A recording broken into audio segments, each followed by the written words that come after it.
Hey everyone, it's Keith here. My friends at Wesson just launched a Kickstarter campaign for their new fixed blade called the Bornus. I think that's how you pronounce it, but I'm not sure. They were super kind and sent me an early sample to check out. I'm currently filming this video before the launch and I don't have any info on pricing, so make sure you check out the campaign for more details. In today's video, we're going over the specs and sharing my initial impressions. Before we get into the video, I want to emphasize that this is an early sample and there could be changes made to the knife. The version I have here is the satin blade and OD green G10 handle with a Kydex sheath. Based on the online marketing material, it looks like there's a rosewood handle and a leather sheath option instead of the Kydex. The overall length of the Bornus comes in at 15 centimeters or 5.9 inches. The blade length is 2.75 inches and the thickness is 2.75 millimeters. The handle length is 3.1 inches with a thickness of 9.5 millimeters. The Bornus has a drop point blade shape with S35VN blade steel. The knife weighs around 74 grams or 2.6 ounces, and with the Kydex sheath, it weighs 92 grams or 3.2 ounces. Here is a size comparison against the current lineup of Wesson knives.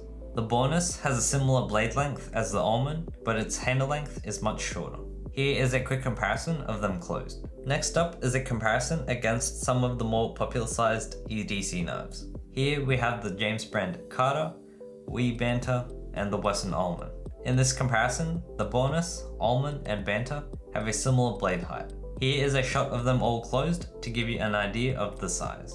For the final comparison, we have the Civivi Kiv Plus, Nox, and Imperium. The Kiv Plus at the top is one of my favorite sized knives, and the Bornus falls within that size pretty well. Comparing it to the Nox and Imperium at the bottom, the Bornus looks very small.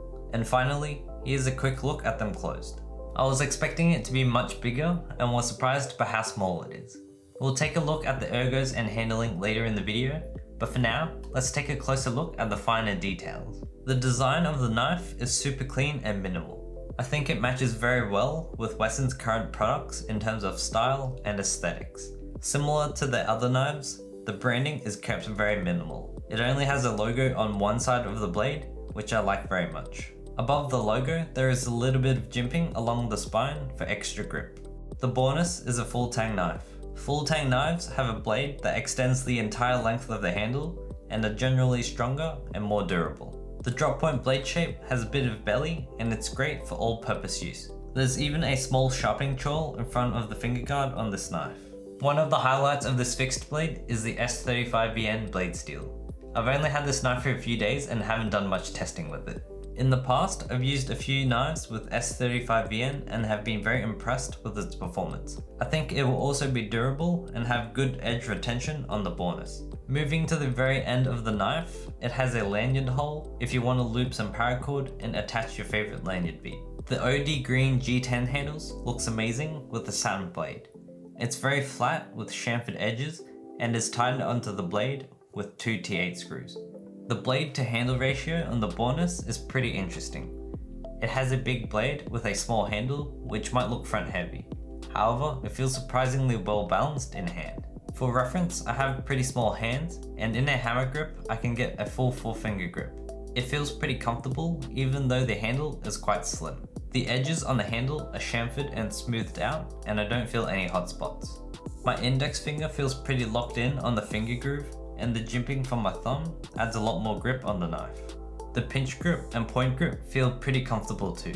The end of the handle is rounded and doesn't dig into my palm. I think the knife works better in these grips because of the short and slim handle. I'm able to get more leverage and contact points with my index finger and palm. The Bornus has a pretty neutral grip and feels very comfortable for utility cuts.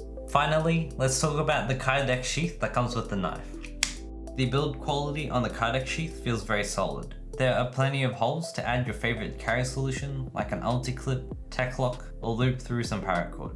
The knife locks firmly into the sheath and it's very secure. I've done a few shake tests and there's no wobble or any signs of the knife rattling. Taking the knife out from the sheath can be a little tricky. Sometimes I couldn't get enough purchase on the handle to take out the knife.